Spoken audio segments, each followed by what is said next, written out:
আমি রফিক নটবর। এখানে মোটিভেশন নয়, রিয়েলিটি বলা হয়। সে কখনো অলস ছিল না, সে কখনো স্বপ্নহীন ছিল না। তার সমস্যা ছিল অন্য জায়গায়। সে জীবনটা শুরু করার জন্য সবসময় প্রস্তুত হচ্ছিল। আর প্রতিদিন রাতে ঘুমানোর আগে সে নিজেকে বলতো, আগামীকাল থেকে শুরু করব। আর্য সেন নামটা খুব সাধারণ, কিন্তু তার মাথার ভেতরের জীবনটা ছিল অস্বাভাবিক রকমের ব্যস্ত।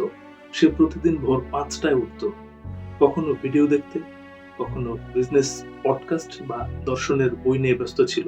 তার ডেস্কে খাতার পর খাতা, সব খাতায় একই শব্দ ঘুরে ফিরে আসতো, প্ল্যান। কিন্তু কোনো খাতাতেই একটা শব্দ ছিল না, অ্যাকশন। আর্য বলতো, আমি প্রস্তুত হচ্ছি। অর্ধেক কাজ প্রস্তুতি। সে বিশ্বাস করত ঠিক সময় আসবে, আর তখন সে নিখুঁত ভাবে শুরু করবে। আর প্রতিদিন রাতে নিজেকে বলতো, আগামীকাল থেকে শুরু করব। আর্য ভয় পেত, কিন্তু সে জানতো না যে সে ভয় পাচ্ছে, কারণ সে ভয়টা ছিল খুব সুন্দর পোশাক পরিহিত। যখন কেউ বলতো এখনই শুরু কর, আর্য হাসতো, ভদ্রভাবে বলতো, না না, আগে সবটা বুঝে নেই। আমার ভয় আসলে কিছু নেই। ভয়ের সবচেয়ে বিপজ্জনক দিক আসলে এটাই, সে কখনো চিৎকার করে না, সে যুক্তি দেয়। আর্যর ভয় তাকে বলতো, এখন শুরু করলে ব্যর্থ হতে পারো, আরো রিসার্চ করো, আর একটু সময় দাও। আর্য মাথা নেড়ে রাজি হয়ে যেত, আর রাতে বলতো, আগামীকাল থেকে শুরু করব। আর্যর জীবনটা চলছিল না, সে এই জীবনটা রিহার্সাল করছিল। যখন বন্ধুরা চেপে ধরতো, আর্য বলতো, এখন না, ক্যারিয়ার সেট হোক আগে। যখন কেউ ভালোবাসার কথা বলতো, আর্য বলতো, আমি এখন রেডি না। যখন মা বলতো, মেয়ে নিয়ে ভাবছিস, সে বলতো, সব ঠিক হোক তারপরে। কিন্তু সব ঠিক কখনোই আসতো না, কারণ জীবন কখনো সম্পূর্ণ প্রস্তুত হয়ে আসে না।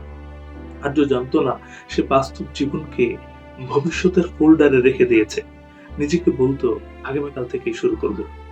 পরিকল্পনা করাটা এক ধরনের নেশা, কারণ পরিকল্পনায় ব্যর্থতার ঝুঁকি নেই, অপমান নেই, লস নেই, ব্যথাও নেই, শুধু কাগজে সুন্দর সুন্দর সম্ভাবনা।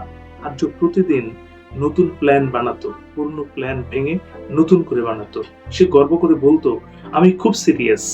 কিন্তু গভীরে সে জানতো সে আসলে সুরক্ষিত, কারণ পরিকল্পনায় কেউ হারে না, হার হয় কেবল কাজে নামলে।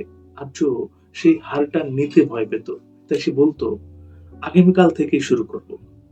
সময় আর্যকে তাড়া দিত না, সময় খুব ভদ্র ছিল। সে প্রতিদিন একইভাবে আসতো, একইভাবে চলে যেত, কিন্তু আর্য খেয়াল করেনি সময় কখনো অপেক্ষা করে না। সে ভেবেছিল সময় তো আছেই, কিন্তু সে জানতো না সময় শেষ হয় শব্দ না করে, ঠিক যেমন শ্বাস ফুরায়। আর্য একদিন আয়নার সামনে দাঁড়িয়ে দেখলো চুলে সাদা রেখা। সে হেসে বলল, এখনই শুরু করব। কিন্তু তারপর আবারও বলল, আগামীকাল থেকেই শুরু করব। একদিন আর্য খুব ক্লান্ত ছিল, কারণ সে সারাদিন ভিডিও দেখেছে, নোটস নিয়েছে, নতুন প্ল্যান বানিয়েছে, কিন্তু কিছুই করেনি। রাতে শুয়ে তার মনে হলো, আজ দিনটা গেল, কিন্তু কিছুই তো হলো না। এই প্রথম সে একটু অস্বস্তি অনুভব করলো। এই প্রথম তার মনে হলো সে হয়তো নিজের সাথেই প্রতারণা করছে। কিন্তু সেই অস্বস্তিটা সে ঢেকে দিল পরিচিত বাক্যে, আগামীকাল থেকে শুরু করব। একদিন সকালে আর্য আর উঠলো না। অ্যালার্ম বাজলো, বন্ধ হলো, কিন্তু আর্য উঠলো না। হাসপাতালের করিডোরে কেউ বলল, সময় শেষ। কিন্তু আর্যর মাথার ভেতরে তখন একটাই কথা ঘুরছিল, আগামীকাল। কিন্তু সমস্যা ছিল, আর্যর জন্য কোনো আগামীকাল ছিল না। আর্য কখনো ব্যর্থ হয়নি, কারণ সে কখনো চেষ্টাই করেনি। আর্য কখনো হারেনি, কারণ কখনো সে খেলায় নামেনি। তার জীবন ছিল একটা নিখুঁত পরিকল্পনা, যেটা কখনো বাস্তবায়িত হয়ে ওঠেনি। ভয় যখন পরিকল্পনার পোশাক পরে আসে, তখন মানুষ তাকে চেনে না, আর তখনই জীবনটা কেবল আগামীকাল হয়ে যায়। রফিক নটবর্স ক্রিয়েশন জীবন পথের গল্পে আজ আপনারা শুনলেন আগামীকালের মানুষ। আমাদের আজকের গল্পের বড় বার্তাটি হলো, প্রস্তুতি যদি তোমাকে এগোতে না দেয়, তাহলে সেটা প্রস্তুতি নয়, ভয়ের আরেক নাম। জীবন কখনো শুরু হয় না আগামীকাল, জীবন শুরু হয় যেদিন তুমি ভয় থেকে শুরু করো।